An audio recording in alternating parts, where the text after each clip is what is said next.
Is going. We're going to be live on YouTube for this one as well. I know a couple people were asking about that. I'm here. I was hearing myself echo.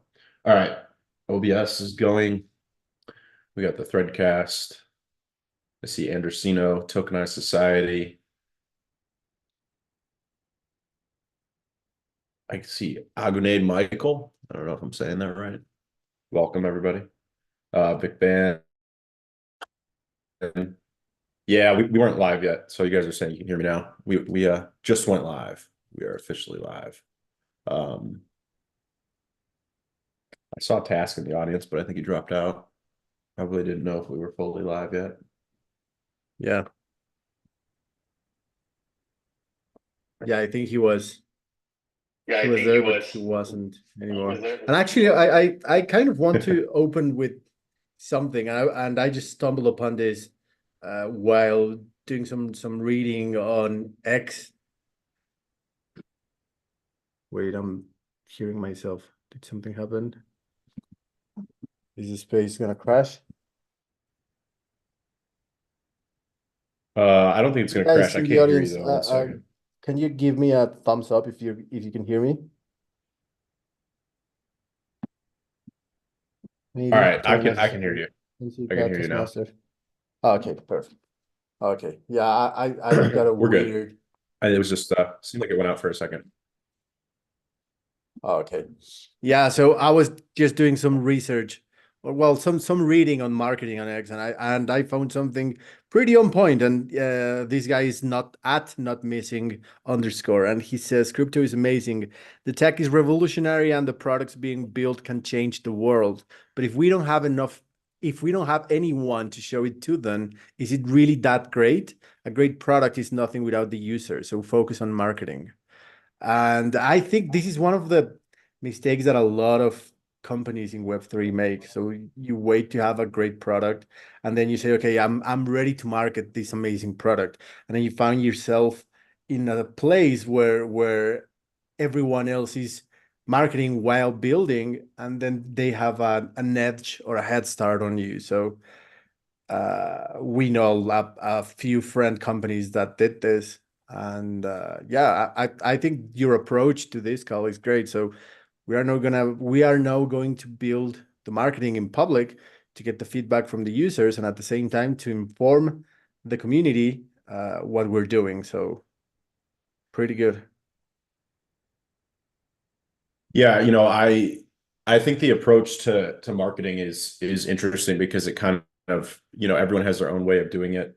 Every company is a little bit different.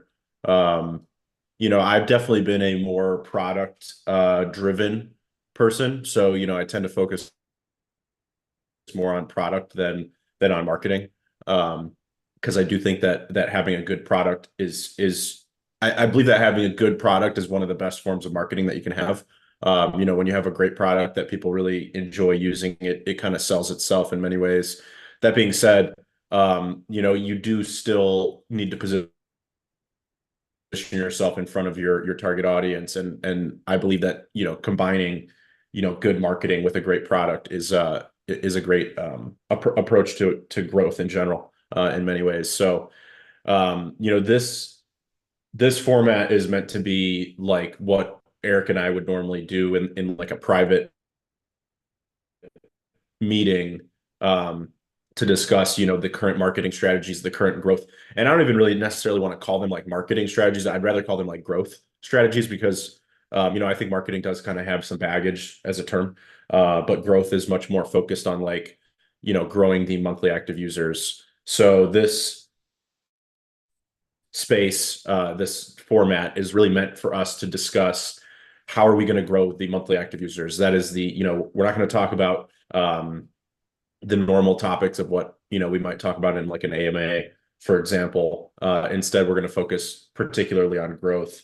So this will talk about what we're doing right now in terms of growth strategies. What we think we could be doing better with those strategies, kind of like current KPIs, and then also talk with you guys, the community, about what we could be doing better because I do think there's a lot that we could be doing better, and there's a lot of stuff that we may not have even thought about that you guys, have thought about by being, ears on the ground. So at the end of the day, this format, this podcast is meant to be a way for all of us to collaborate and build INLEO together, which is what INLEO is all about. INLEO is not just about the team pushing things forward. It's about the team working with the community being a part of the team and a part of the collective mission. So yeah, I'm excited to kind of see what people have to say about what we've been up to so far and what we could be doing better. As you guys know, I basically live on feedback. I would say feedback is like a form of oxygen for me, and that's really how I drive things. So yeah, let's dive in. I would say probably the first thing to bring up, because I think this is obviously one of the more fresh things, and then also one of the ones that I think has a lot of potential to grow as it kind of progresses. We've only been doing it for about a week or two now. I would say maybe 2 weeks would be fair to say. Eric, you just pulled the data for communities and their activities. Do you want to run us through? I'll post a screenshot of it in the threadcast. But while I do that, do you want to run us through the data and explain it to people from those dashboards? Yes. So basically, what Carl's going to share shows we have 4 communities that we are currently collaborating with.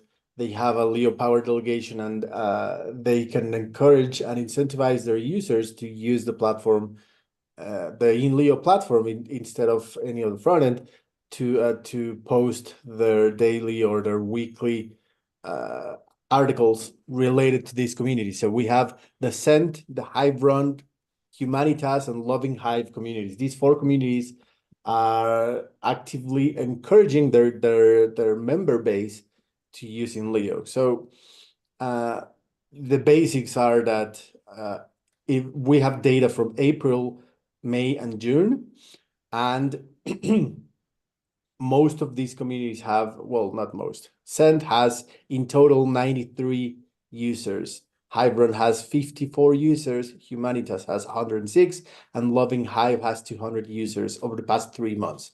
So this means there's 387 users from these 4 communities.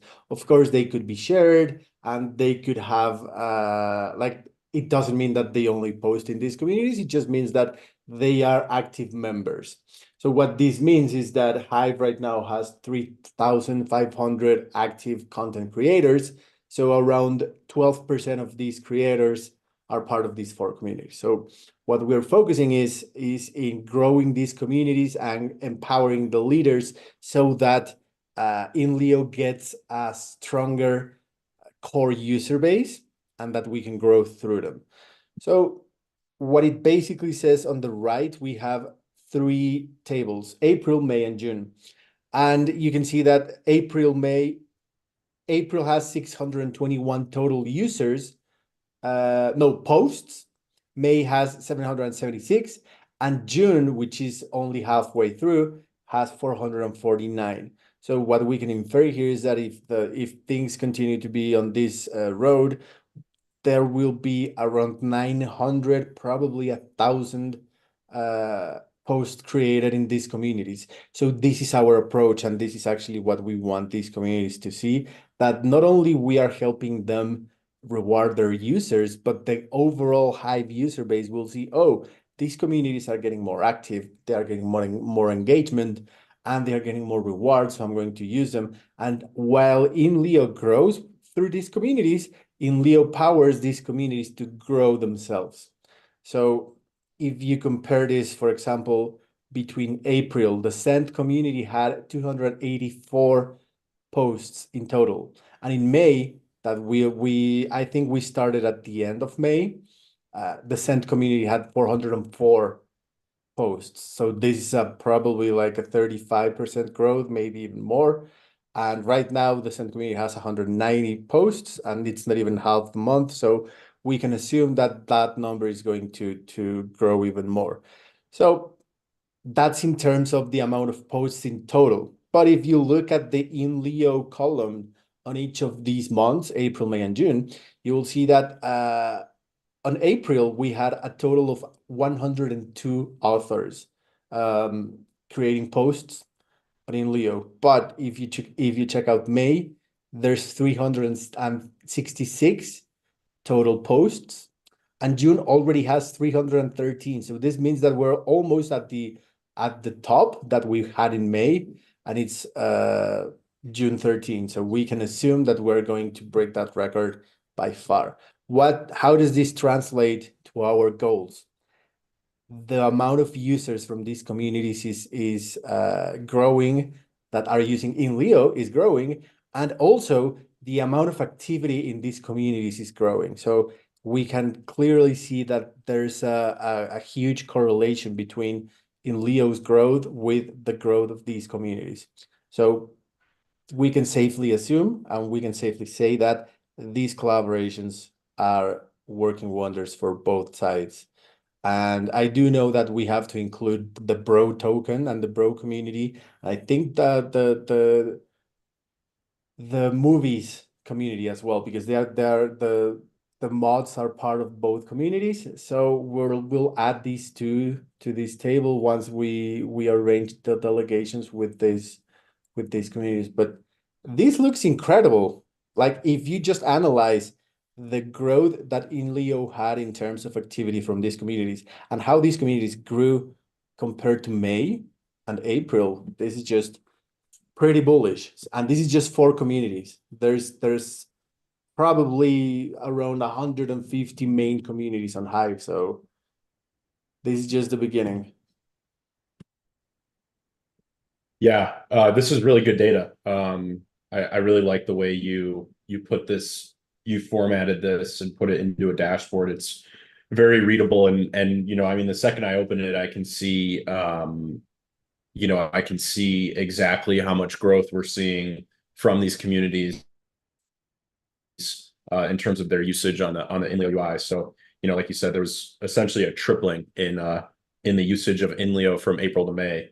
And then halfway through June already, we're pretty much at the May numbers. So, if things kind of continue at this rate, we may see, basically twice as many posts on INLEO as compared to May from these communities specifically. So, like you said, there's 4 communities here, and then we've been working with the Bro community and onboarding them as well. So that is another one. I saw a question. Someone asked, why is free compliments not on there?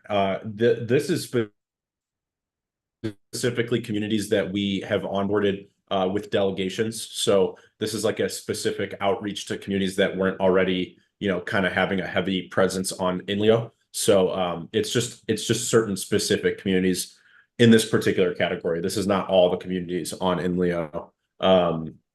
This is just a specific subset that we've been focused on lately. So another question I saw, because I've been kind of reading the Threadcast while you went, is this only long form, or are threads included, Eric? Yeah, so this is only long form content.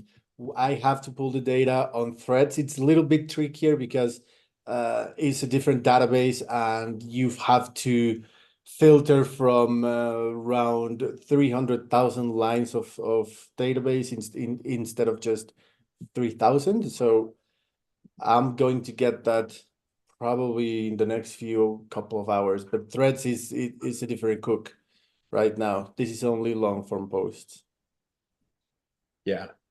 Yeah, and that's totally fine. I think it would be cool to have 2 separate sections where we are tracking threads and long form, because both are important in different ways. So definitely cool to see the long form growing. And if you look at the broader macro data, which I don't have right in front of me, but we do look at with the ops team, the growth in content creators every month on INLEO. So that's long form content specifically, has been growing pretty dramatically over the last couple months. So that's definitely been cool to see as well. And I think with these communities onboarded, we're going to just continue to see that growth kind of up and to the right. So definitely glad to see more content creators kind of flooding into INLEO and using it for their long form.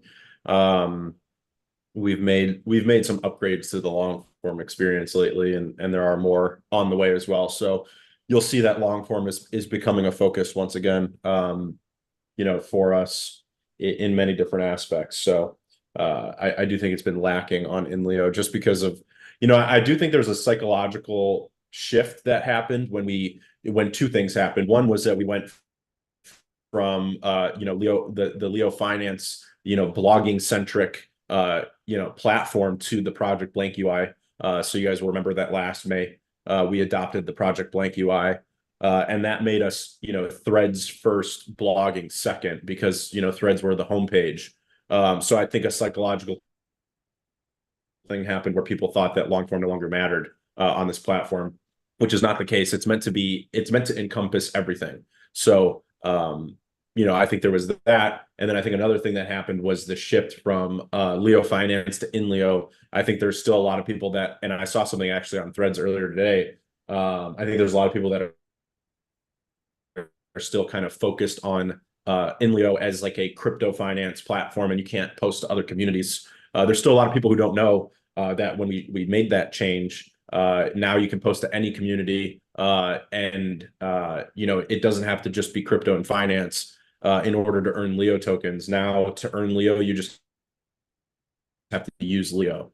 Earn Leo tokens by using the Leo platform, and that's really where things stand. So definitely going to take more time to shift that perception, but I think we've done a good job. Oh yeah, I see Eric just posted the chart of the monthly active content creators, and yeah, you can see that it's increased pretty dramatically. Back in May, we didn't have very many long form creators, and it's been steadily growing since then.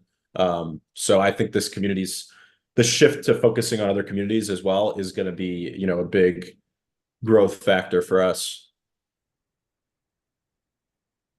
Still looking through the threadcast.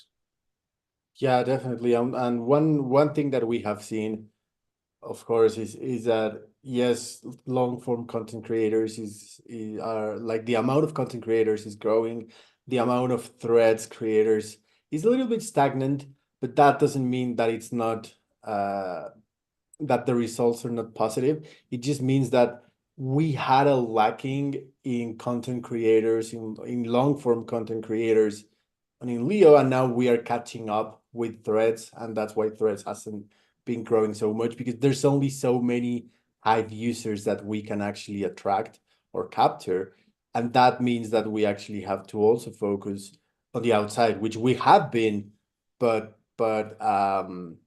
not as much as we are planning to do over the next few months, because Cal will tell you in a bit, but we are also going to focus a lot on capturing users from the outside, but that's later on in the space. Yeah, absolutely. And I saw a question from Skip TV Ads. By the way, now that you mentioned finance, the curation guidelines, I think still says that the post needs to be related to finance. Is this still the case? The answer is no. I'm not sure where you're seeing those curation guidelines, maybe from an old blog post, or maybe you're looking at the Leo Finance community. So keep in mind that the Leo Finance community still exists. It's now a community on the INLEO platform. So a lot of people still post to Leo Finance as a community. I think it's actually still the #1 community on Hive in terms of like creators and rewards distributed, etc.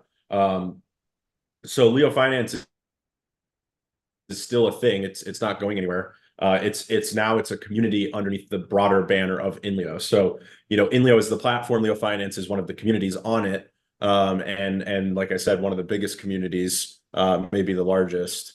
And it is still, as a community, Leo Finance is still focused on crypto and finance. As a platform, INLEO can be used for any community, any topic. It doesn't just have to be crypto and finance. And if you're wondering about Leo.voter curation, that changed from being only curating in the Leo finance community to now curating any content created from INLEO.io. Just by nature, the fact that we migrated from Leo Finance to INLEO A lot of the content posted on INLEO.io is still Leo finance content. It's still crypto and finance content, and it's posted in that specific community. So that's just kind of by nature. But that being said, any blog post created from INLEO.io has the opportunity to get curated from Leo.voter, which I think is at about 4.9 million hive power now. And then, I kind of always share these 3 steps to being curated by Leo.voter. And the 3 steps are: 1, post from INLEO.io, because we only curate natively posted content, because that's the type of content that obviously grows the usage of our platform. So that's the first step. The second step is to make good quality content, because we don't just upvote anything. You could post some random picture on a long form post, and we may not curate it. That would likely be better on as a thread, and then it may get curated as a thread. So second point is create quality content. And then the third point is that if you are premium, we essentially just move the slider. So we give larger upvotes to people who are premium if you fulfill kind of that third requirement. So premiums definitely get curated more heavily under that, which is part of the kind of ecosystem we've built. But that being said, just anything that's posted from INLEO.io is eligible to be curated. I think there's a good distinction as well, that it's eligible, not guaranteed, because as the platform grows as well, there's going to be less, there's going to be more content to curate, which means potentially, less curation on specific individuals. It will kind of have to get a little bit more broad. That being said, as the platform grows, hopefully our hive power and the value of Leo grows as well, which means that rewards, in terms of tokens may be less, but the value of them may be higher. So that's kind of the growth mindset behind content creation specifically.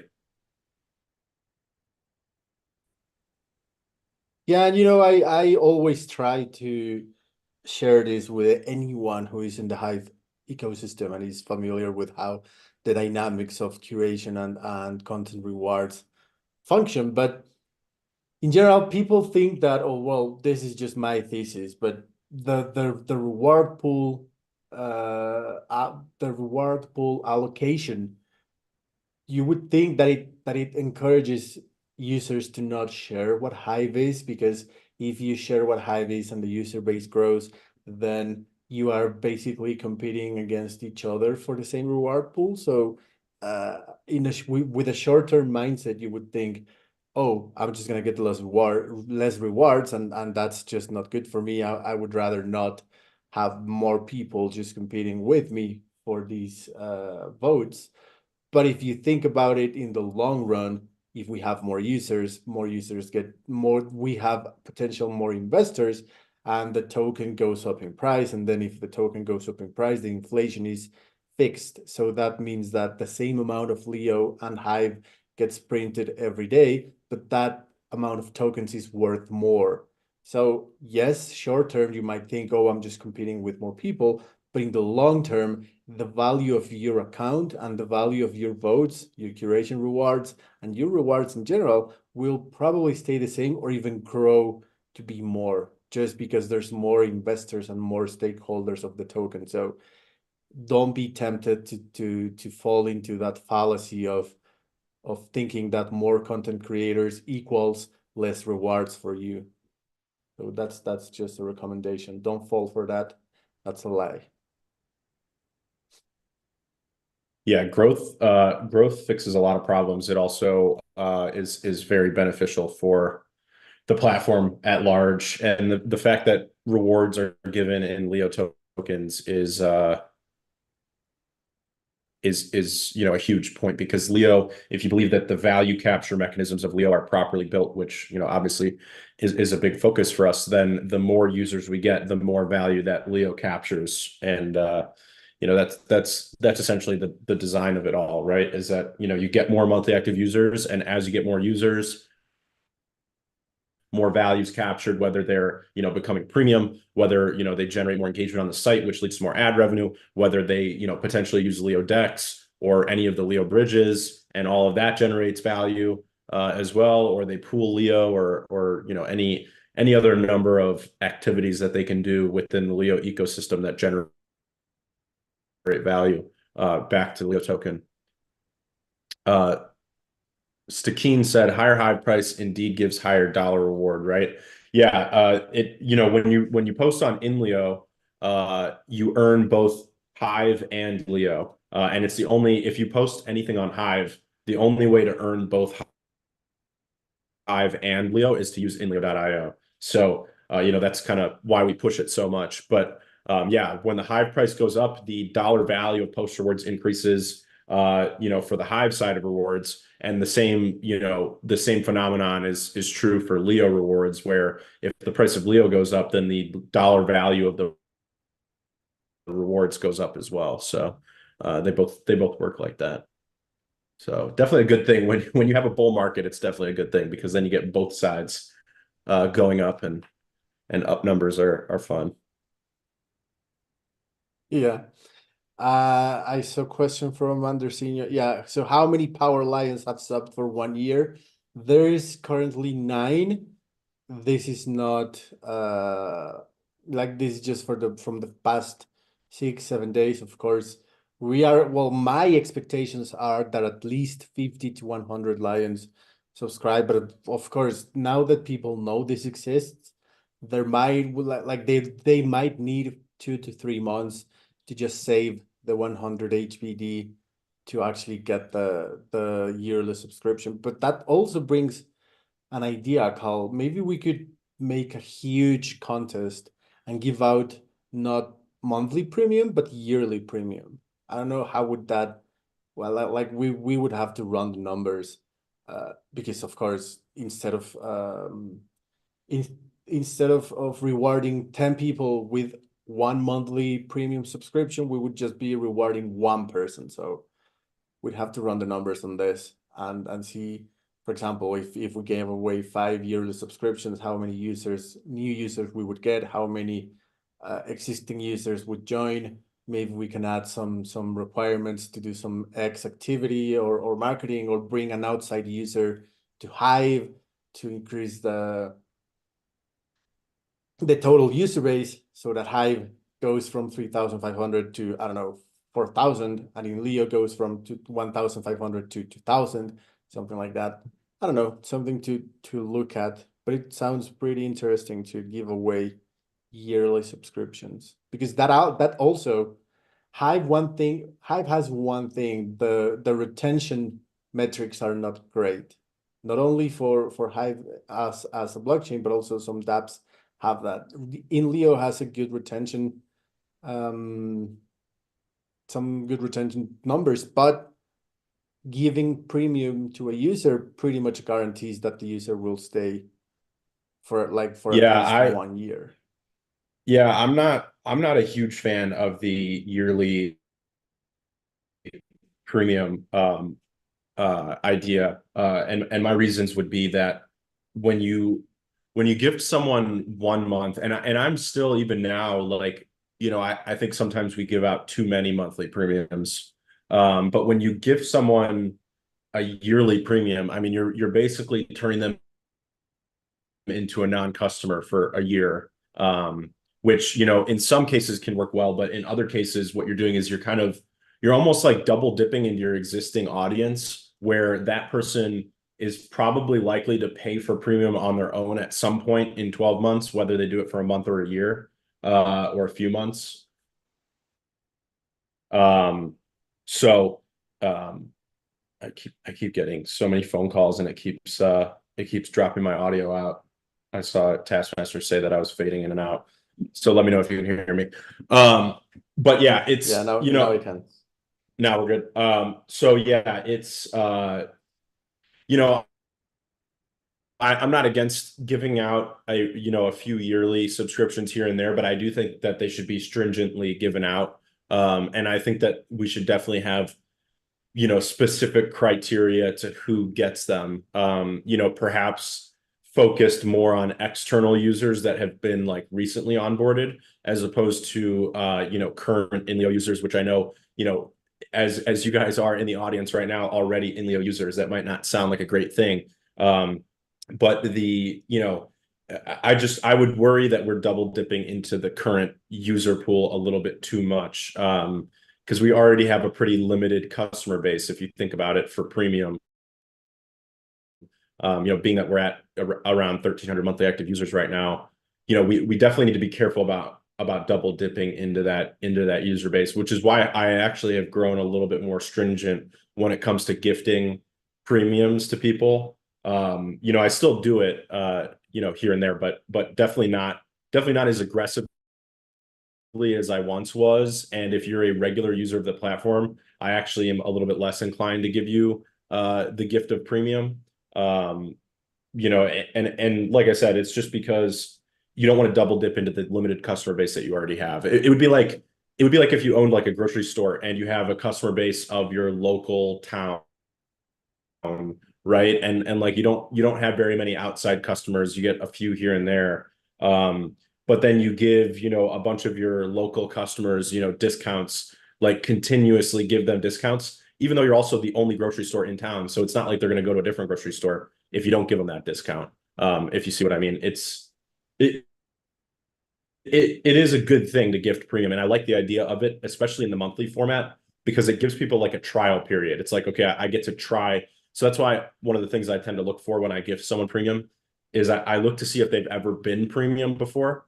Because if they've never been premium, then I am inclined to gift it to them, because it's like a trial period. Then it's like, hey, now try premium for a month, and if you like it, then I'm hoping that you subscribe on your own afterwards, as opposed to needing kind of a continual gift, where you no longer value the premium subscription. So that's just my take on it. But I'm not against gifting yearly premiums. I'm just against overly gifting premium subscriptions, if that makes sense. Yeah, yeah, totally. And maybe what we can do is just say, okay, we'll have an onboarding campaign. Like the 5 people who bring in more new users with the referral code will get something like that. But it would be to get, I don't know, 1,000 new users or something like that. But yeah, this was just an idea. I do get this whole point of double dipping, definitely. I Yeah, saw and another question.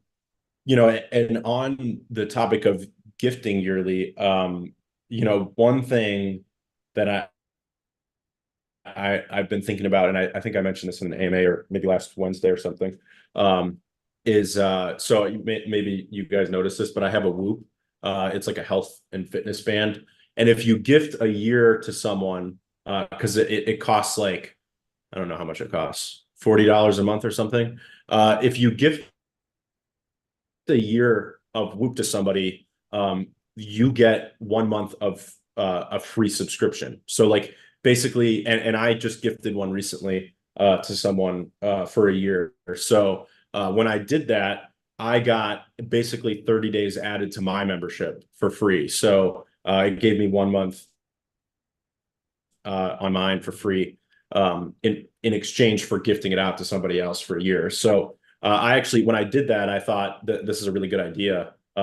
And maybe some people out there, like as a as a birthday present or something, maybe someone out there would like to gift, a friend or family member a premium for 1 year. And in exchange get, because the premium is obviously 2 months free, and then would get like a third month free essentially for themselves. So it would be like 100, it would cost 100 HBD, but it would be like 130 HBD worth of value. So that's one idea I had in terms of gifting, but that wouldn't be for the team gifting them out. It would be for, you guys, the community, to gift out to each other and friends and family, etc. Yeah, I like that.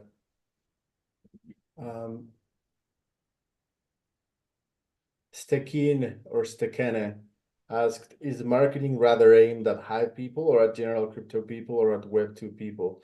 Well, actually, the marketing that we have been doing in the past few months is focused half and half. So we are still focused a little bit on the Hive community because there's a lot of untapped users that still think that INLEO is for finance content, or that you cannot post to all the communities from INLEO, and there's so many users that simply do not know that INLEO is for every community, that it's just like we need to keep focusing on that. But we do have a few ideas and concepts that we are developing right now. We are activating right now that involve only outside users. And there's this I was doing some research on quotes from key opinion leaders and influencers from the space, and crypto influencers are around 3 to 4 times more expensive than normal influencers. So we are also assessing how we can approach other type of communities that are not into crypto, but let's say are into running. How can we bring them to the Hive ecosystem through key opinion leaders? But that's just something that we are still researching about.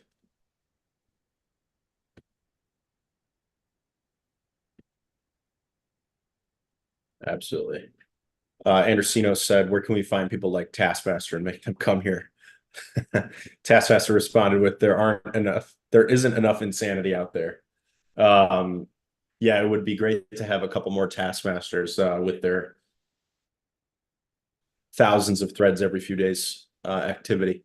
Godfish asked, have you started collecting feedback from people who do not prolong their subscription, especially from those who were given premium and did not buy it themselves? Yeah, one thing I actually have this on the roadmap is that when your premium subscription ends, if a week goes by, like 7 days, and you're still using INLEO, but you haven't resubscribed to premium, we're working on like a little pop-up in the bottom right that will show, and it will actually ask you for feedback. It'll say, we noticed you didn't resubscribe your premium last week. Do you, totally optional, but if you want to give us some feedback on why you didn't resubscribe, you'll be able to type a little bit of chat in there, and then it'll send it directly to the dev team and myself so that we can read it and see, maybe there's some things that weren't good about your premium subscription that you think could be improved, and then we can actually improve on that feedback. So that would be a nice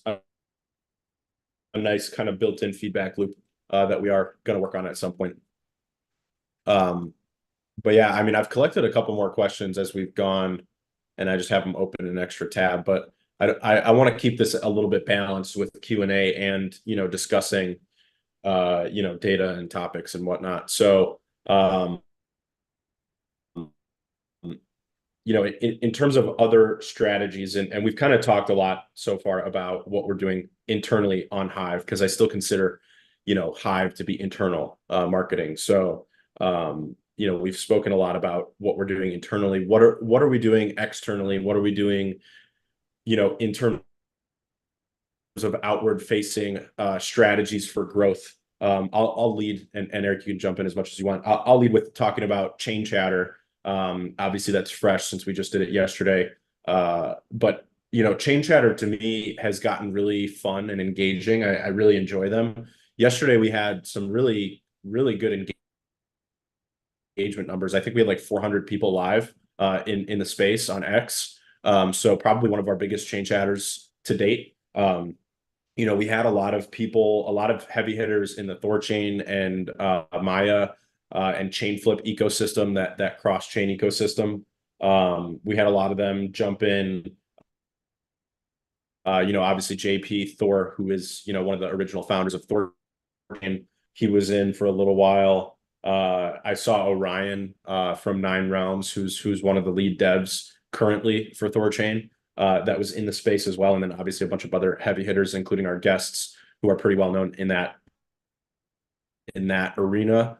So Chain Chatter has really gotten. I really like the direction of where we're headed with Chain Chatter, because originally it was just we're going to go out and try to find 2 founders out there in the crypto space and bring them on the show, and it'll be like myself and then 2 other founders talking about founding crypto projects and the related topics around that. But it's kind of evolved into, obviously lately, a focus on cross-chain, just because we're building our brand in that cross-chain space, and now that we've got LeoDex, we actually have a product to market to that ecosystem. So I think there's a lot that we can do in terms of building the INLEO brand as a front-facing brand for the whole cross-chain ecosystem. Alongside, I kind of look at it as like right now we're like a very Hive-centric platform. And I look at Chain Chatter and what we're doing with LeoDex and marketing to that cross-chain ecosystem as being like, now we're also collaborating with another major crypto community. And, we're doing these things side by side, and we're going to be able to cross-pollinate a lot of the user base. So my goal with that is that, not only are we building the INLEO brand, but we're actually potentially bringing in a lot of users, first and foremost to LeoDex, because that's something they're familiar with. They're already using other cross-chain UIs, so it's a familiar experience. But the goal is we build a superior product to the other cross-chain DEX UIs out there. And then they decide to use our sorry, I'm getting another call, so hopefully I'm not dropping out of audio. So hopefully they use LeoDex and think it's the superior product. And then, as they use LeoDex, they get more and more familiar with the Leo token, with the INLEO platform. They learn about that, the Leo token captures value whenever they use LeoDex. It also captures value whenever people use INLEO. So they may say, you know what, I'm kind of curious about this INLEO social platform. And then now we're cross-pollinating those user bases, and the Leo token benefits on both ends of the spectrum. So you can see why we're kind of in this cross-chain focus of Chain Chatter right now. But it's gotten me really excited that we've gotten some really good guests, and really good traction in terms of the audience of Chain Chatter. So I think going forward, our goal is going to be to get 1 to 2 guests every single week. Right now, I think a lot of them are going to be focused in the cross-chain space just because we can kind of build out our niche over there. And then as we kind of continue, and obviously we're going to start running out of guests in the cross-chain space, we can start to get other guests, outside of that space and in other spaces. Maybe we get like someone from the Solana team on Chain Chatter, to talk about Solana and the things happening there, and also to talk about the broader crypto space as well. And then now we're cross-pollinating our user base with Solana users, and we can just kind of keep, platform to platform, and obviously maintaining our relationships and growing those relationships. That's really what networking is all about. So Chain Chatter, TLDR, we're networking right now. We're building out our brand in the cross-chain space, and I think it's going to be a really good base for us to then expand to other parts of the crypto industry. And every week, just try to grow. The KPI for that is going to be to grow our audience of people that are watching live and people that watch the recordings of Chain Chatter, and obviously all the clips that we are able to pull, and Sunseeker is able to do some creative stuff with out of those clips. So that's going to be kind of the goal on that front. But I've gotten really excited about Chain Chatter. So Eric, I don't know if you want to chime in about your feelings of Chain Chatter. You're kind of like the puppet master behind the scenes of gathering the guests and building out the relationships. So Yeah, what are your so thoughts? I think that the key takeaway here, or what would be amazing if the Hive community, if you're going to think one thing about Chain Chatter and what INLEO is doing in general, I would say that the main thing, or the main idea that you have to stick with, is all of these relationships and all of these networking and business collaborations, getting to know people, bringing founders to hear about INLEO and what we have to say about the space in general, bringing key opinion leaders, having huge audiences like the one that we had yesterday. All of this is growing the reach of Hive in general. So it's not only INLEO who is benefiting about all of these partnerships and all of these guests and all of these people listening to what Carl says, or how, for example, JP yesterday came to talk about Thorchain, and then we had Evan, who hosts an EVM huge space, which is, by the way, today at 5 p.m. Central Time. And I can't remember the name of the other guy, but he's Bitcoin Infantry on Twitter. George. Okay, yeah. So all of these guys, they have friends. All of these guys, they know people. So the more that we bring people like those and we strengthen the kind of relationships that we have with the space, Hive is just going to get better and better. And I don't mean this in a way of trying to say, oh yeah, Hive is gonna have friends.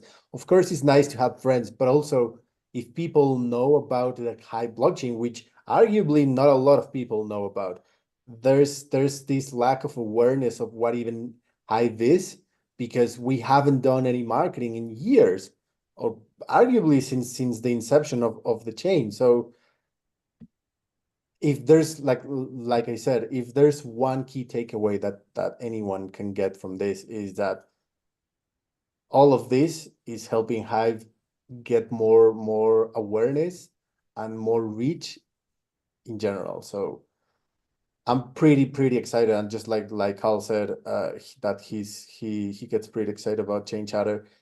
The fact that more people are just hearing about INLEO through other people. And for example, I was just talking with an influencer with 205,000 followers. And I told him, hey, I want to talk to you about INLEO, blah, blah, blah. And he said, oh yeah, I've heard about it. I haven't poked around. I didn't care to poke around, but I've heard about it. And that's exactly what we want and need. People that just hear about INLEO, and then when we reach out to them, they are not like, oh, what is this? I don't care. I haven't even heard about it. So we are almost finished with part one of the plan that started with Breads and Ice, with the execution that wasn't as great, but the concept is there to put the name out there so that when we actually do the outreach, they know that we actually exist before we actually reach out to them.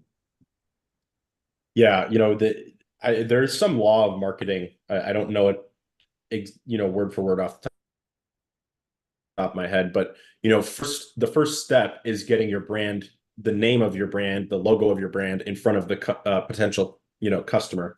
So the fact that they, just hear the name INLEO, and obviously with the chain, we're specifically talking about chain chatter right now. Every time we do chain chatter, just like the space we're doing right now, you see that INLEO is in the audience, the main INLEO account. So people see that big lion logo, they see the yellow. They also see that the background of it is the same as like me and Eric and all of you guys in the audience who have the yellow backgrounds. So they see that there's some sort of branding happening here. And whether consciously or subconsciously, they're seeing that INLEO account. And a lot of times I do think that people actually click on it just to see what it is.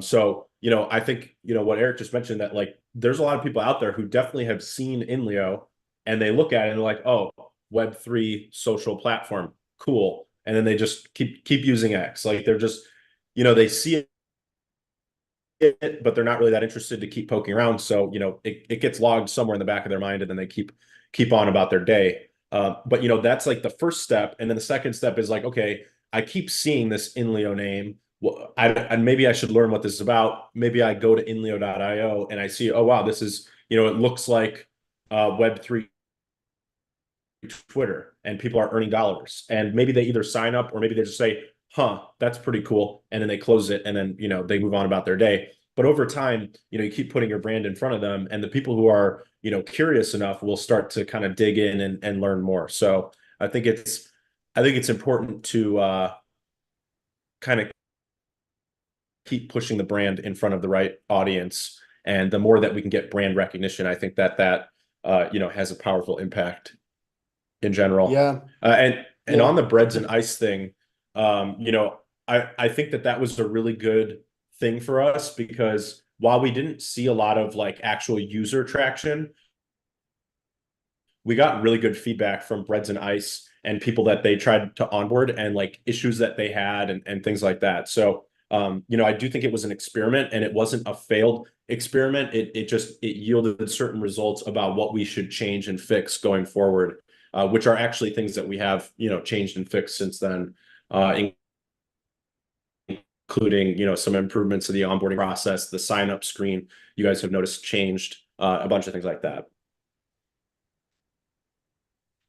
Yeah, and I studied marketing in college. I honestly never did a lot of marketing. I went straight into business development and financial planning, but I do read. I try to stay up to date with the marketing ideas, the broader concepts. And it was pretty funny because around a month ago, I was reading something that really stuck with me. That was something around the user has to, like, if you are trying to target crypto users, the user has to see the name or the brand at least 23 times before they actually decide to make an account, because the competition for attention in crypto is I don't know the word, like raw. It's too harsh. So you have to actually be in the top of mind of the user 23 times to actually make them be curious enough about what you offer, and they create an account. So that really stuck with me, but I think it's great the way that we are trying to approach things. Of course, it's the long game, but you have to take into account that we are not looking for fast pump explosion and then people dropping out, like 95% of the user base dropping because they are onto shiny new things. We want the long-term users. So I think this long game or this long play is exactly what we need, and we're doing it just right. Yeah, definitely agree. We're looking for, quality. We are looking to get larger numbers. And, I've said this publicly and obviously to the ops team that our goal is to grow by 20% month over month in terms of monthly active users. So that obviously is a kind of quantity figure. But that being said, our goal is to get quality users. Like right now, we have a pretty vibrant platform, especially considering that there's only about 1,300 of us. So when you look at, long form or you look at threads, there is a solid amount of activity for the size of the platform we are. And I think that has a lot to do with the quality of the existing user base. So our goal isn't just because if our goal is to just get, pumponomic metrics and, go out there and get, 100,000 monthly active users and, just make it a total shit show, I think that would be totally doable. But that's not the goal. I'd much rather have 10,000 monthly active users who are very high quality than, 100,000 MAUs that are very low quality, no loyalty to the brand, etc. It is, again, it goes back to 1,000 true fans, which Taskmasters in the audience, maybe he can link to. He put that article on INLEO threads. So I very much have the same type of thesis that it doesn't take having millions and millions of users. Actually, it's about having potentially a smaller user base, but a much more active, engaged, and loyal user base being more valuable. So that being said, the goal is obviously to grow to large numbers, but along the way, quality over quantity would definitely be my preference if we had to pick one. Yeah, 100% quality over quantity. And I mean, we have run the numbers. We don't need 300,000 users to actually become profitable in and to make the flywheel work. We prefer to have, I don't know, 25,000 loyal users that will come every single month than 300,000 tomorrow and then 5,000 with a 95 drop rate next month. Taskmaster is saying any promotion of Leo as with anything to do with earn or income is doomed to fail. We saw it for years with Hive. What is Web3? Forget income. The difference is what makes all the difference. I mean, of course, if you are offering money or earnings, there are plenty of other options in Web3 that can trump any kind of earnings that we might offer. For example, if we are offering, oh yeah, earn $10 per day with content. Well, there's DeFi farms that give 100% yield, like 100% APY over whatever you have staked. So yeah, the approach is not the money. The money is the cherry on top that can reward the kind of users that we want to attract.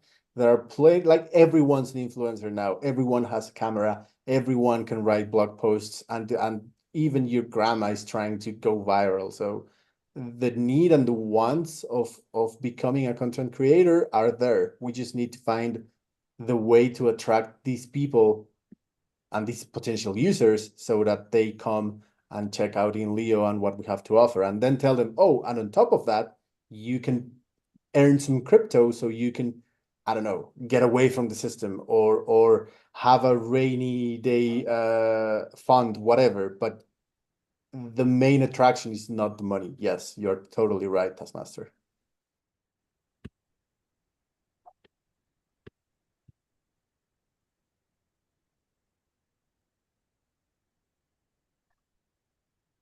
What else are we doing on the external front? So we've kind of covered chain chatter, which I think is probably one of the biggest ones. We talked a little bit about some of the influencer experiments we've done.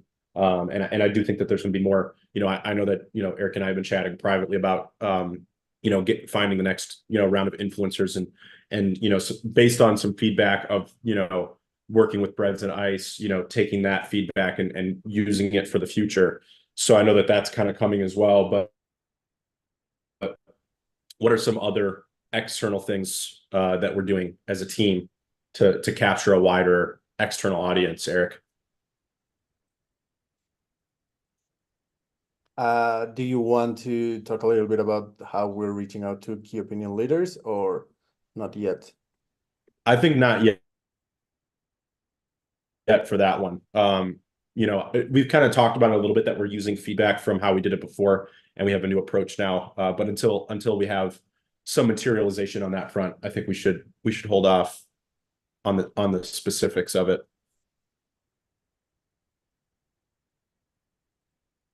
Yeah, okay, sounds good. Well, so one thing I have been trying to focus on is to just strengthen the relationships that we have with people that we already have collaborations with. And this is actually one of the most exciting things that's going to happen in the near future regarding how Hive is perceived in general. But the next Chain Chatter is going to have Alex, the founder of Maya Protocol, the friendly fork of Rune, of Thorchain, that we are building on top of to allow the HAT. What is the acronym called? The Hive Hive aggregation technology. Technology. Yeah, okay. So it's gonna be pretty awesome to have him here. And they call me Dan Hensley. He's gonna be here with us in the speaker panel, and we're gonna have two of the they have a very similar mindset. They have a very similar approach to crypto, but they took different roads in the sense that one went the free speech, censorship resistant way, and the other one went the fully decentralized nodes approach of crypto. And it's going to be a conversation very, very interesting in terms of getting to hear about the different points of view while having the same foundations or the same approach to things. So that kind of what's the word? That kind of relationship strengthening that we are having is not only going to happen with Alex or with a few people. It's going to happen with most of the relationship that we have built over the past year. And Chain Chatter is going to not only have these kind of guests, but we are also planning on having recurring guests for these kind of chats. So if we had JP, for example, 2 months ago, we are planning to have an update from him in a few months, maybe. If we had the founder of Thorchain University a couple of months ago, then we are definitely expecting to have him again in a couple of months just to give us an update. The key here is to have these kind of relationships to only get stronger with time. So, yep.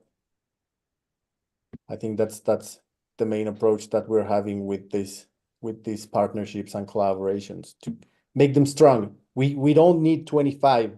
We just need 5 or 6 that strengthen Hive and INLEO as much as possible. So Yeah, I've been a long time believer that communities are going to be one of the key ways that we grow. Am I frozen or is Eric frozen? Oh, oh no, we're good. Uh, I've been a long believer that communities are going to be one of the key ways that we grow this platform. And what I mean by that is not just internal communities. So obviously we are, focused on, we started this off talking about some of the communities that we've collaborated with on the Hive blockchain. And a part of that roadmap of communities is, obviously right now there's a lot of local communities on Hive that we can, that we can both leverage and work with to improve the overall community's, feature sets and experience, from that community standpoint on the front end, both from a technology and from a, more, like social perspective, and also, collaboration with the team, from team to team perspective. So we're kind of using the local Hive communities as a testing ground. This is at least my view on it, to not only help them grow, but also help Leo grow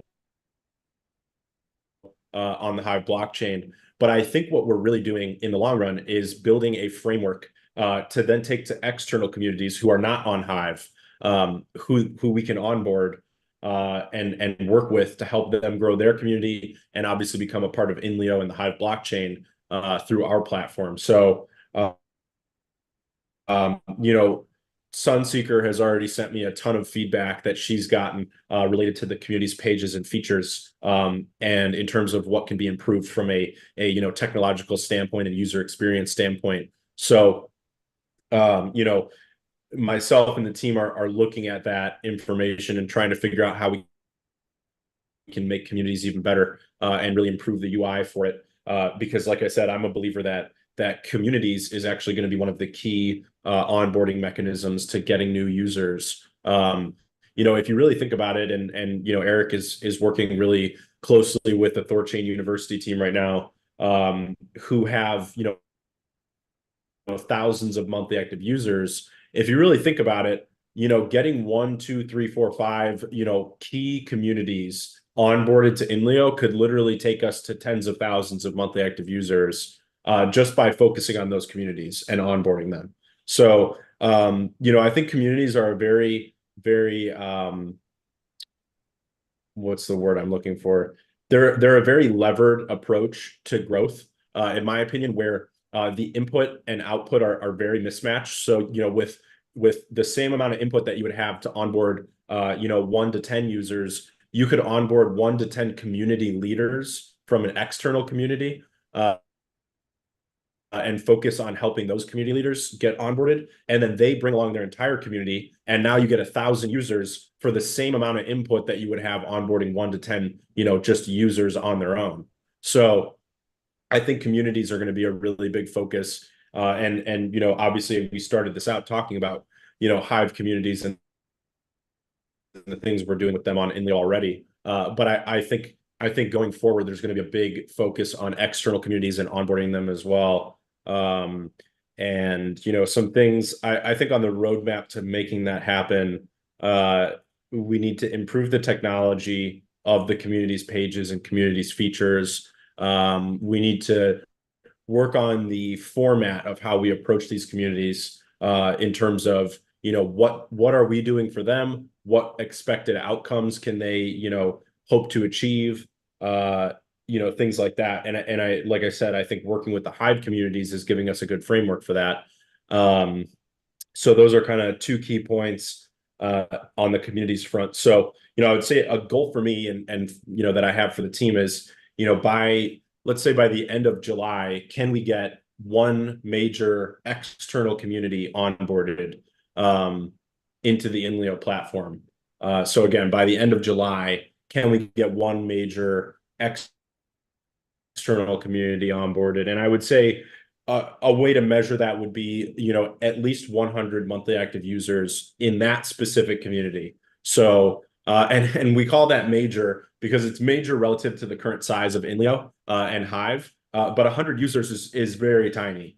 That is not, by any stretch of the imagination, external to Web3, would that be considered large? But to us, that makes a huge difference. Imagine another 100 monthly active users on INLEO, that would have a huge impact on the things that we do and the engagement on the platform. So that's my goal for us as a community and us as a team. So if you guys know the best way to do it is when you have an existing relationship. So I know Eric's already working with Thorchain University, and we're going to be, continuing to work hard with them. But if you guys know of any communities or you're friends with any communities out there on X or otherwise who are active, who have at least 100 users, we're giving out Leo Power delegations. We're giving out free premium to the community leaders of those communities. And then we're also using Leo.voter to help incentivize as well. So that's kind of the framework for onboarding communities. So if you know of any, if you're friends with any community leaders, then definitely reach out to us and try to help us onboard them. Because I just really see communities as being our kind of big ticket item to the promised land of 10,000 MAUs, and growing 20% month over month. If you really think about it, if we onboarded one new community every month that had a couple hundred users, we would be at the pace of growth that I've set for the team, which is 20% compounded monthly growth. So, that's where I'd like to see things. So just to reiterate, by the end of July. So I'm going to start working with the team more intricately, and I've already started working with the devs to improve the community pages. It very, very intensely focused on improving those pages and the framework for them. So, making that user experience a lot better, I think, is going to be key. I would love to see like the Maya community, onboarded and like have a lot of Maya protocol users using INLEO to make threads and make blog posts. So that's just one example. But, I think once these community pages are improved, there's going to be no excuse for us to not have several external communities onboarded by the end of the year. Yeah, I agree.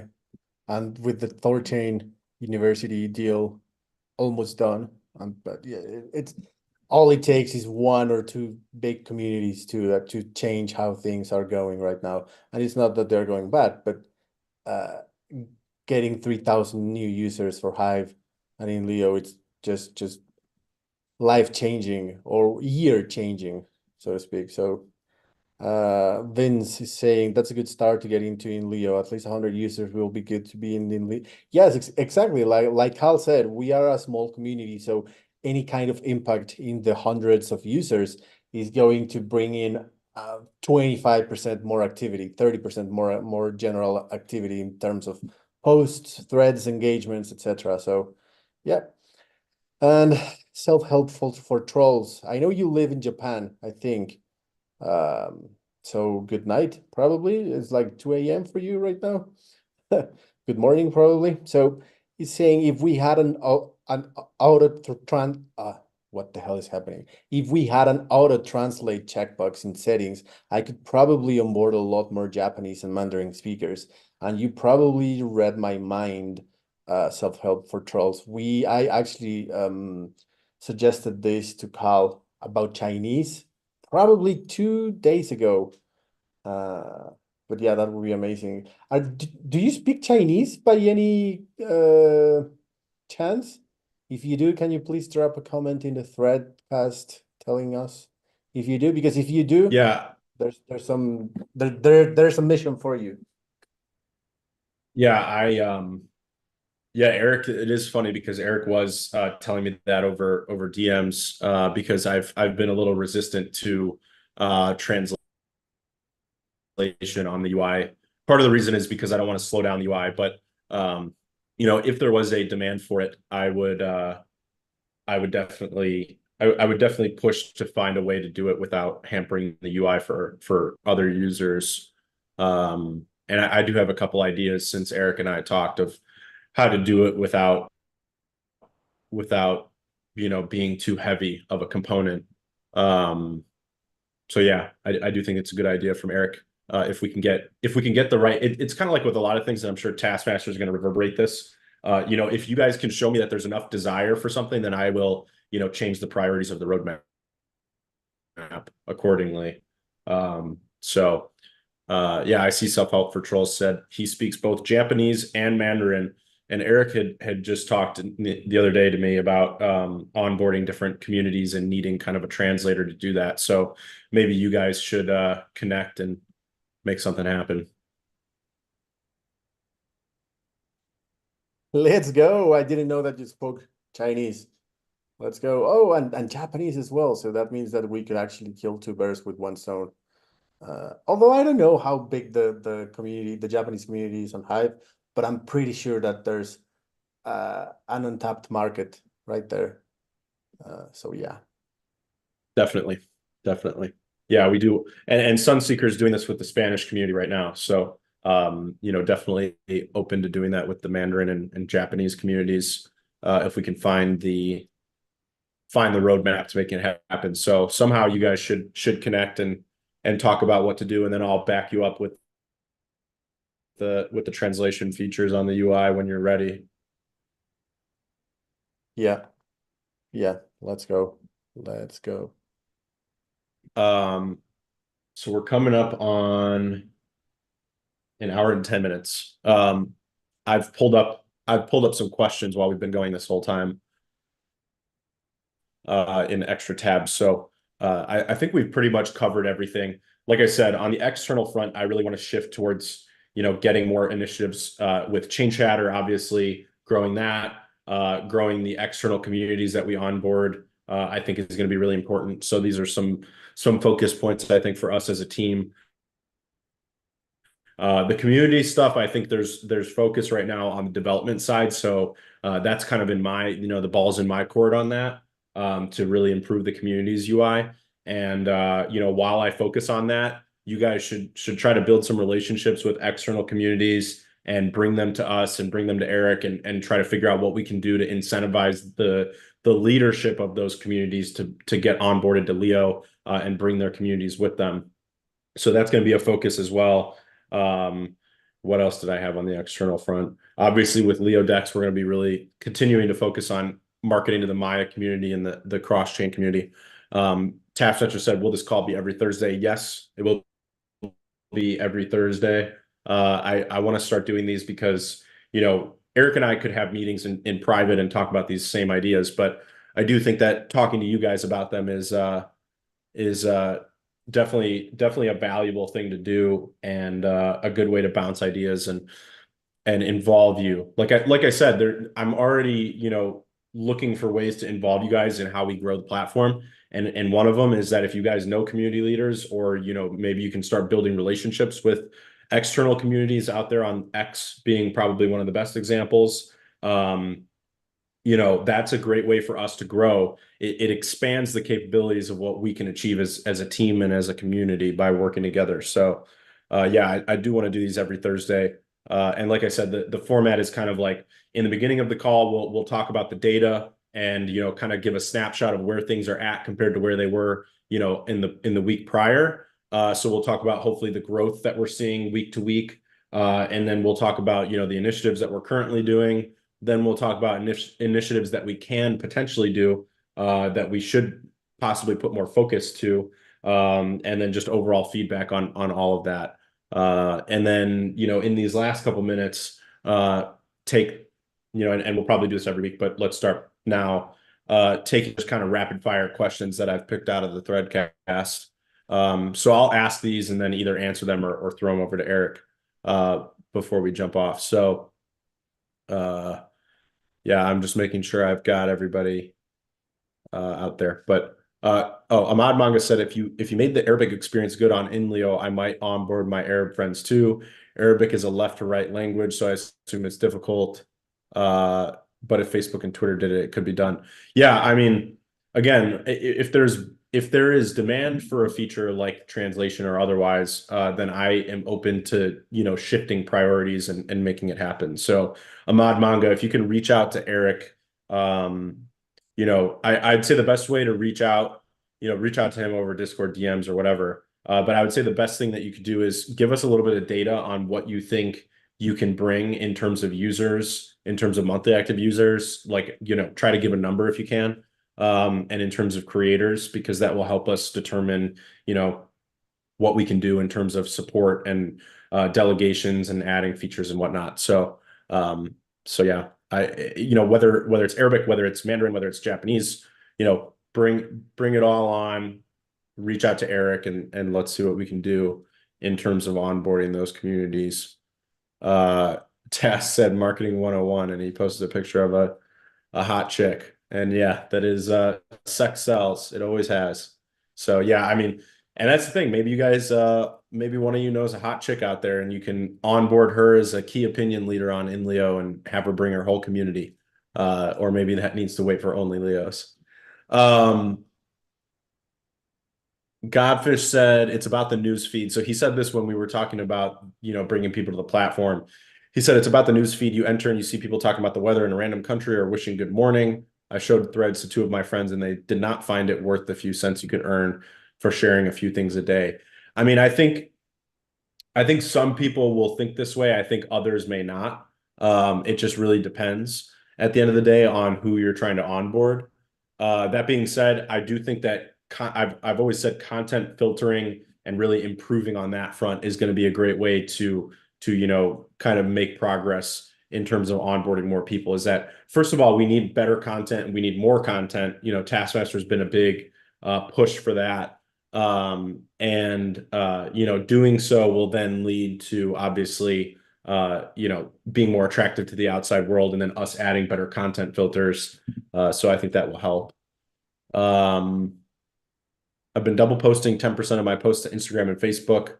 4 have asked me if I have a blog. I send them to INLEO. That's from Self Help for Trolls. Yeah, I think a great thing to do is to cross post. And usually when I post on Threads, I copy and then I paste it over on X. So, I think cross posting is definitely a valuable thing to do. Sergio Mendes mentioned that some people, when they join, they don't have any resource credits, so they can't be active right away.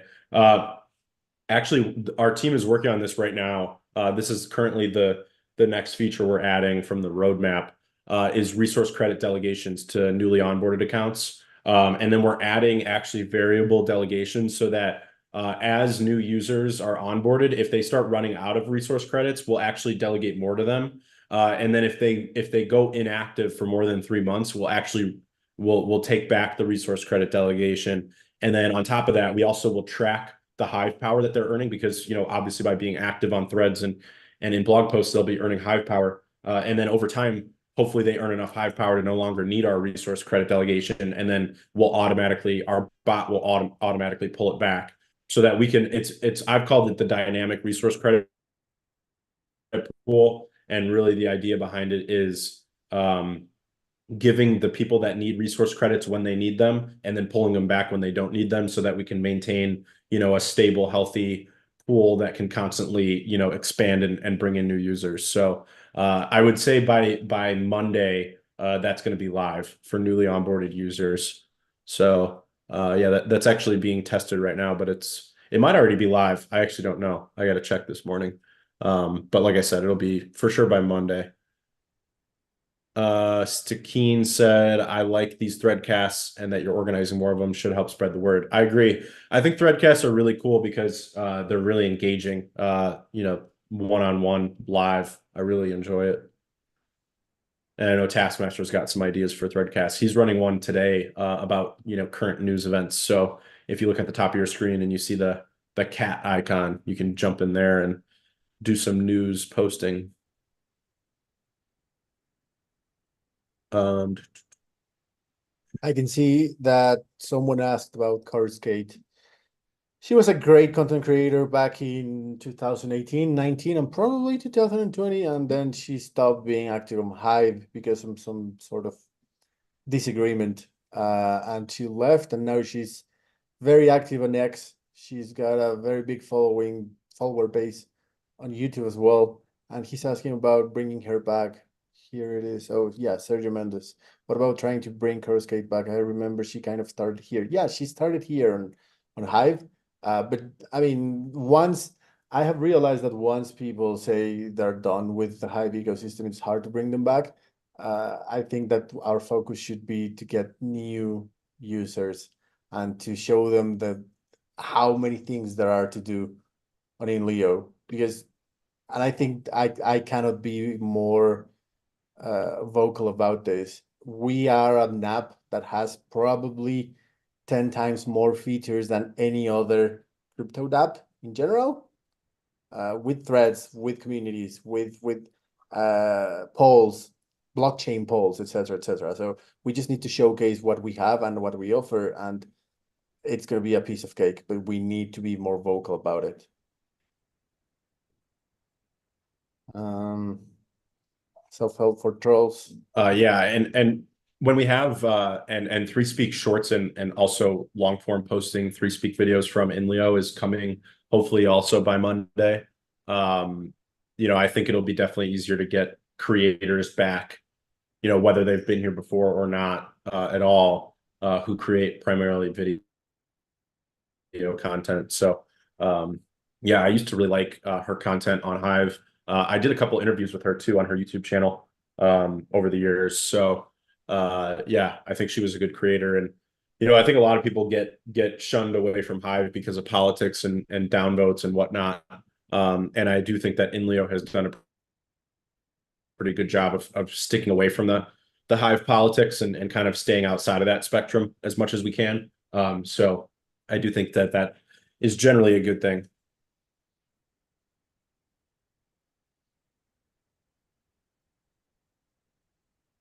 Sensika is saying, INLEO is like an island among Hive. We are not as closed and demanding as other communities. Other projects have everyone afraid of posting and interacting and breaking the arbitrary rules. Oh yeah, we were speaking about this a couple of weeks ago. It kind of baffled me that there's still some kind of rules or unspoken rules about your first post on the ecosystem should be an introduction post with a piece of paper with your username and the date and blah blah. Like, of course, I know there's a lot of impersonations and I know there's a lot of fake accounts and triple, quadruple account posting, etc., etc. But in general, well, I mean, this is just my opinion, not the Leo opinion or the official stance in this matter. But I mean, you want users. Once you have 100,000 users, you can start picking who you really want or how you want them to engage and how you want them to introduce themselves. But I mean, if you have 5,000 users, you just want more users in general. You don't start nitpicking on how they should engage with the community. But I mean, that's just my opinion. But yes, we're trying to change that, at least with Leo. Uh, we don't want to be as closed and demanding as other communities in general. And hopefully more people follow along because we this is just my opinion again, but we really need more users. And if you are too strict or if you demand too many things from new users that maybe just want to post cat pictures, then they're gonna be like, oh, this is like school, this is not fun, I'm not gonna stay. And well, they don't stay. So yeah. Skip Yeah, TV and ads. Go ahead, go I've ahead. been a big proponent of don't prevent people from doing things, just change the way that you filter content on the front end, make your front end better. So if people want to post cat pictures, there's probably other people out there who also want to post and see cat pictures. So give them the format for doing so. And I kind of hit on that with the community's idea that, I have some vast improvements in mind for the community's feature to just make it radically better. And, when those things are in place, you'll see that like, if you are a cat lover and you want to post cats and all you want to see is cats, then there's going to be a community for that. And that's where you can go. We don't need to say, oh, you can't use INLEO because you post too much about cats, which I think has been a problem on Hive for a very long time, which is, we don't like what you're posting about, so don't post it at all. And I think the key difference for us is that, we're just going to segment the audiences, segment the content and where it's displayed and how highly it's ranked. And LEOAI is going to start having a very profound impact on this as it starts to filter content based on your interests. So I would say probably by the end of this year, there's going to be a feature where when you get onboarded, when you first log into INLEO, you're going to have checkboxes to tell us what your interests are. So X already has this. Other social media Web 2 platforms have this, where you check that you are, interested in business, you're interested in finance, you're interested in crypto. You check those three boxes when you sign up, and then when you get to your feed, it's already pre-filled with primarily business, finance, and crypto content.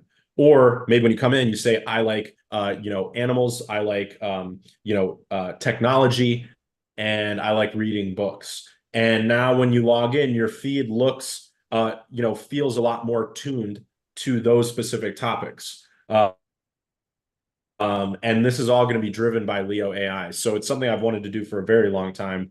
But LEOAI is going to make it all possible by allowing us to have an algorithmic feed that is pretty much as good as Web 2.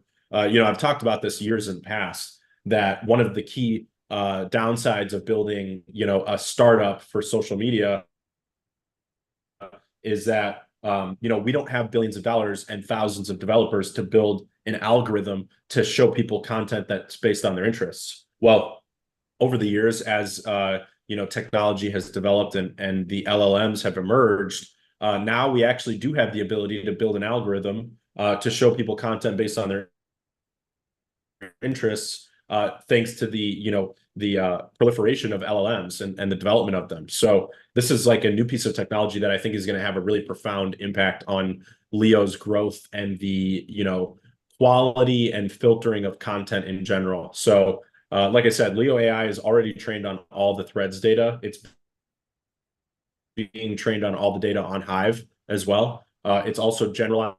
It's a generalized LLM, so it's trained on all the data on the internet as well. So at the end of the day, as we integrate more and more features from it, you're going to start to see really good content filtering, and it's going to change the game. I'm very excited about it. And like I said, hopefully by the end of the year, we'll have content feeds driven by AI.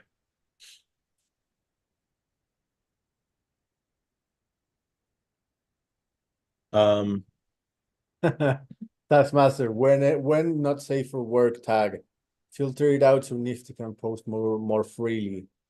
I I saw this new OnlyFans kind of thing going on in Solana, and I mean it was short-lived, probably like 48 hours of attention, and then people flocked to another thing. But I'm pretty sure that if we pulled it off correctly, the key point here is that we have to pull it off correctly so that it just doesn't, it's not just a fade, but something real and something that can actually be adopted long term. If it can be adopted long term and not just something to have fun for a few days or weeks, then I would say go for it.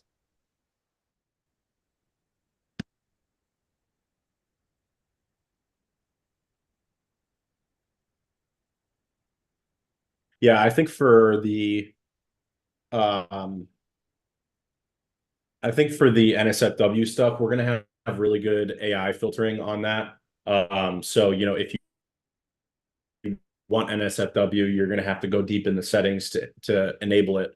And if you don't have it enabled, it'll just hide it all. So you'll actually have to go looking for it, which I think that's pretty much done on X. I mean, Facebook, Instagram, and those platforms just don't allow it at all. But on X, they do allow it. They just hide it behind a lot of filtering. So we'll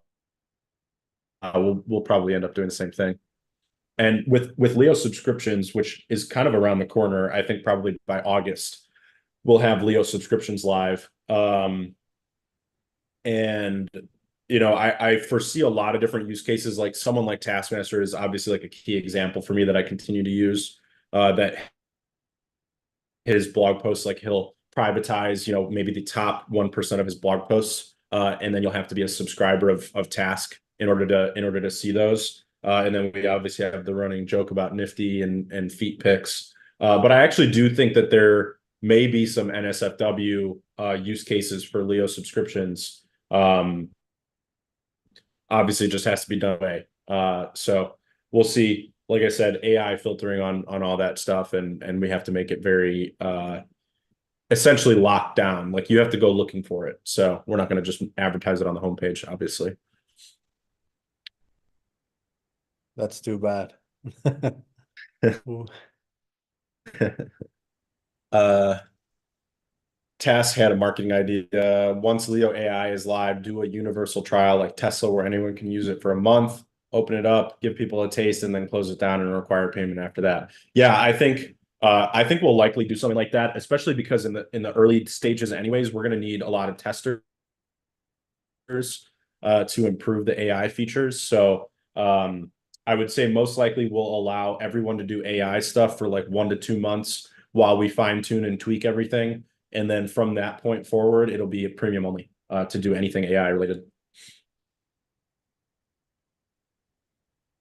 Andersino said, when will the affiliate program start that you mentioned? Yeah, so in the past I've mentioned, and actually the referral system is already live. You can go to your settings page and you'll see that you have an individualized referral code. And if someone signs up using a referral link, then their account actually displays on your profile under referrals. So everyone has a referral counter, and if you click on it, you can see who has signed up to INLEO using a referral link. This is kind of step one in one of my long-term external marketing plans to kind of continue on that point that we need more external marketing. You know, the referral program, I think, is going to be a big piece of that. So like I said, this is kind of like step one was to integrate a referral system where we can actually track who's being onboarded by who. So now that we have that, we just have to add in a reward system for it. So I am trying to think of a cool reward system that gamifies referring new users and then also allows you to earn based on those referrals. So I would expect to see something from that, probably in the next month or two, hopefully to incentivize you guys to refer new users. So I think referrals will, when I think about external marketing and growth strategies, at the top of my list are like onboarding communities, onboarding influencers, and a referral program. Those are kind of like the three key points. Actually, fourth one would be chain chatter. So those are kind of like four key things for me when it comes to external growth for the INLEO platform. So referrals plays a key role in that.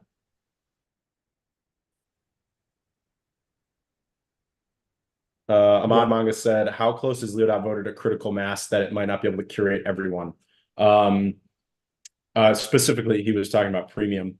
I don't think we're actually anywhere close to the point where Leo.voter can't give everyone more than 10 HPD worth of rewards every month in terms of premiums. I haven't done the math recently, but I think because the Leo.voter hive power has actually been growing pretty significantly recently. So I think we're at something like we could scale up to 400 or 500 monthly premiums and still be able to reward everyone with more than 10 HPD. At least that, if not more than that. So we still have a lot of room upwards, obviously just on the reward side of the spectrum. My goal is that, rewards are a big part of premium, but it's not just rewards. It's about actually new features and influence on the platform in terms of why you should be premium.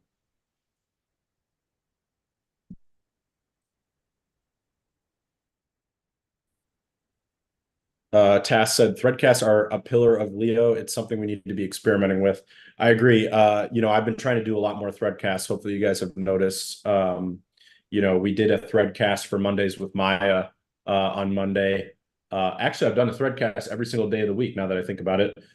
We did one for Mondays with Maya where I did actually end up speaking a little bit, but that wasn't really planned. The idea was more that we were doing like a newscast, dropping all the information that was being said about Maya on that X space. So I think we can start to do that for more live events. I would love to see that. Task has a new idea today with news, a news threadcast. So there's that. And then I did, obviously the AMA threadcast, and then we did the chain chatter threadcast, and then today the marketing threadcast. So yeah, threadcasts everywhere. I think they're really good for overall engagement and just engaging with each other live, which I think is a lot of fun. I definitely have a lot of fun doing them.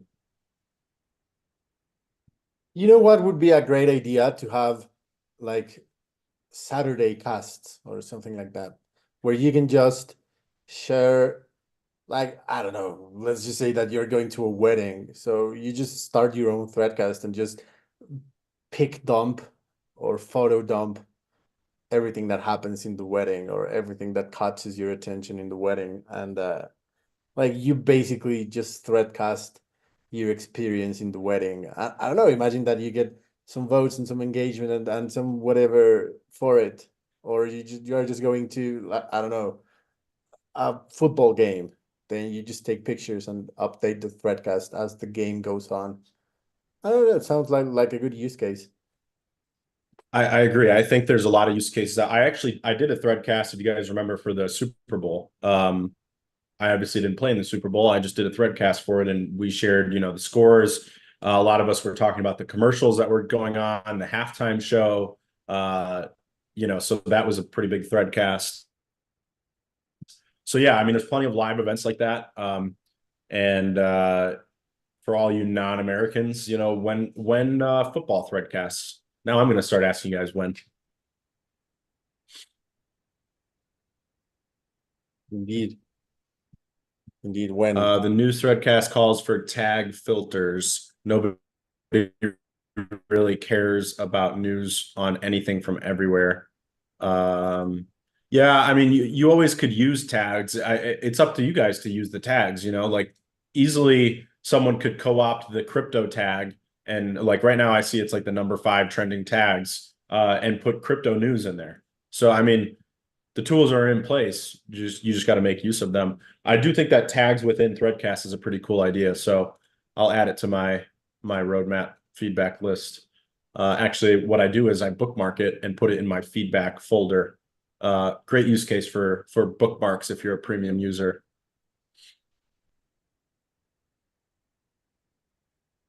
Self-help for Troll said, I would love to host a Threadcast, but I suck at planning things in advance. Well, but That's pretty funny. that's the thing. You can just I actually do as do it. well. Like you can Yeah. just like, See, for example, I don't know, let's say that, yeah.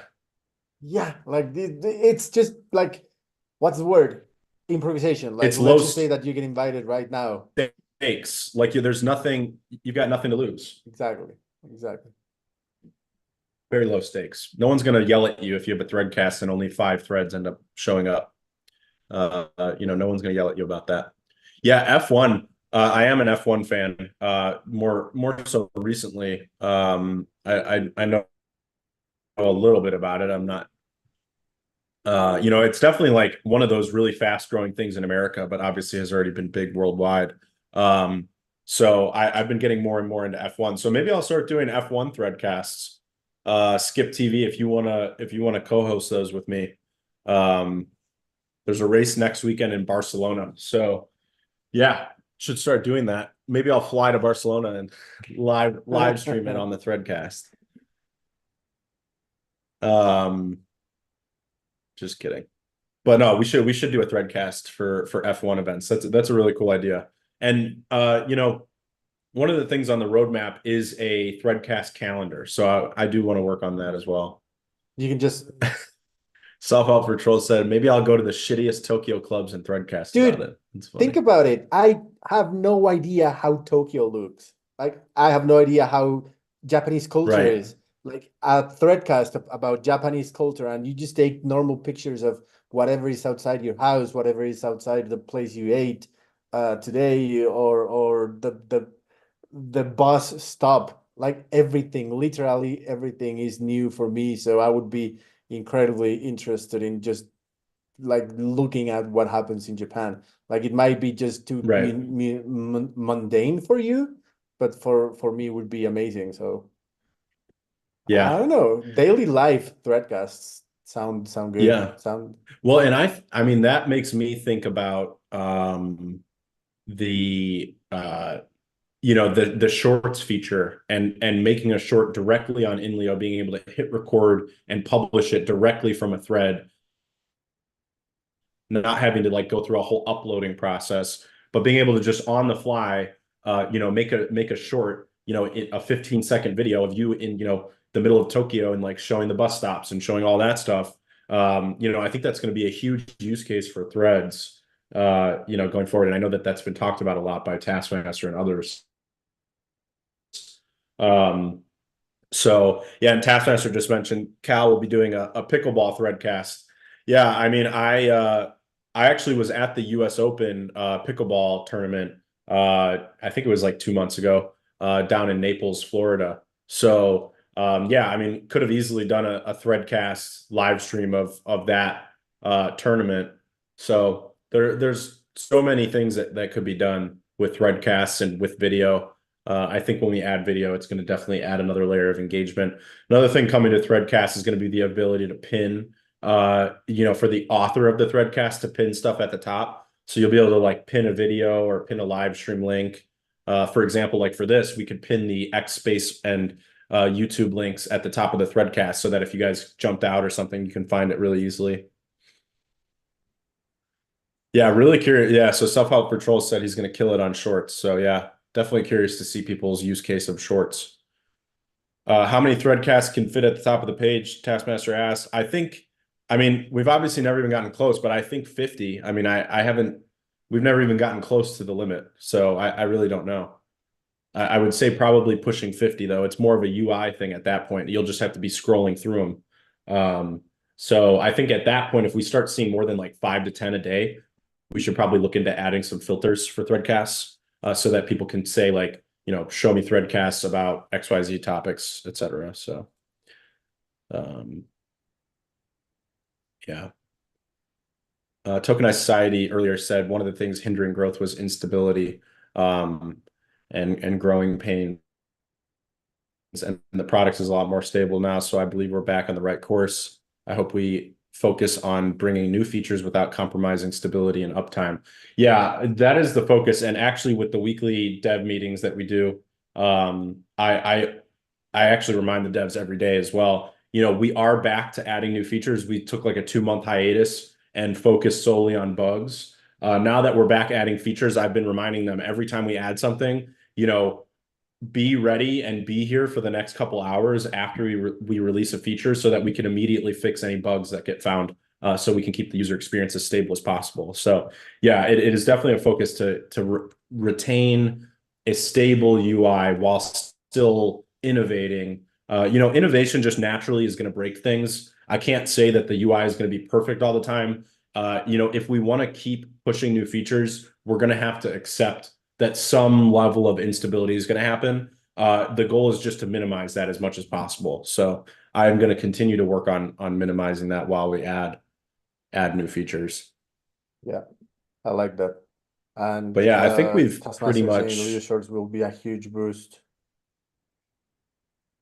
I agree.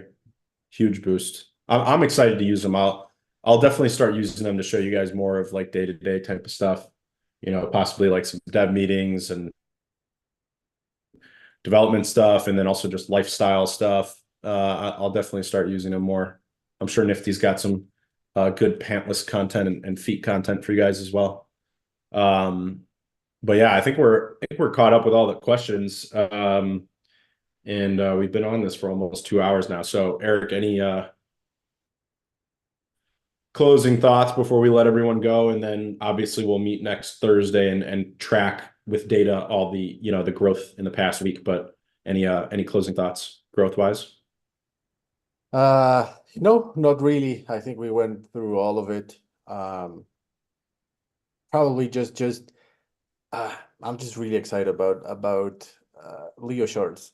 I think I'm gonna get like when that comes up again, I'm going to get back at being incredibly active on threads. I haven't because I try to not go on short form content platforms. That includes threads when I'm in the computer because otherwise I get too distracted and I just do it from the phone. And I usually am not on the phone because when I'm in the office, it's just like PC working, and then when I'm outside, I try to disconnect from that. But with shorts, it's gonna be like it's a game changer. So I'm really looking forward to that. Yeah, me as well. Me as well. Cool. And yeah, Well, that's basically it for me. sweet. Yeah, so we've got the communities data. We'll be tracking that. We'll hopefully see a lot of growth by next week. We'll also pull some data for threads and whatnot as well. So next week we'll definitely do some more tracking. And then yeah, this week, I would say, from a development perspective, definitely going to focus on communities because I want to make sure we we push on that front. And then, some other external marketing that we can do with chain chatter and whatnot. So that'll definitely be the focus. See self-help for trolls say it's 3 a.m. Love you all. We love you back. Have a good night. Um, Development threadcast, that would be fire. Yeah, I agree. But yeah, that's all I got. We'll tomorrow the Lions Den is going to be the next podcast. I will be in the audience at the very least and upvoting in the threadcast. So join Taskmaster on X Spaces tomorrow at 1 p.m. Eastern. Which and I think he said he'll be talking about LEOAI specifically. So yeah, join that threadcast, and then I'll see you guys there tomorrow. Perfect. See you guys. Sweet. Thanks, Eric. We'll see you.